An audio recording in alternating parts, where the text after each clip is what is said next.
What if I told you that David did not fight Goliath because he heard a voice from heaven? There was no record of God saying, "Go and fight him." Yet David stepped forward when trained soldiers were hiding. Why? Because David understood something the Israelites had forgotten. People often ask, why did David fight when God didn't directly command him? The answer is simple but powerful. David understood covenant. Israel was not an ordinary nation. They were in covenant with God through Abraham. God had said, "I will establish my covenant to be God to you and to your descendants after you." David knew this meant, if God is your God, then whatever challenges you is not just facing you, it is facing God. The Israelites saw Goliath's size. David saw Goliath's status, uncircumcised, no covenant. They saw a giant. David saw a man without spiritual backing, and David's private life had already trained him. He had faced the lion, he had faced the bear.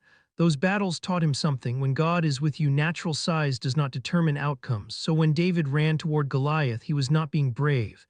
He was standing on a spiritual legality. I am in covenant with God, and covenant changes the rules.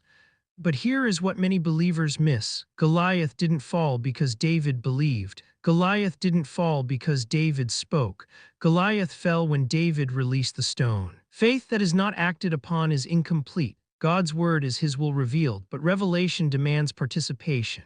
David still had to run, he still had to choose stones, he still had to release one. That job may not come if you don't send the CV, that opportunity may not open if you don't submit the proposal, that business may not grow if you don't step out. God backs his word, but he partners with movement, so the real question is not, is God powerful? The real question is, what are you doing with the word you already know? What giant are you analyzing instead of confronting? David didn't wait for another sign. He moved on the covenant he understood. And today, God is still backing his word. But heaven responds to those who step forward.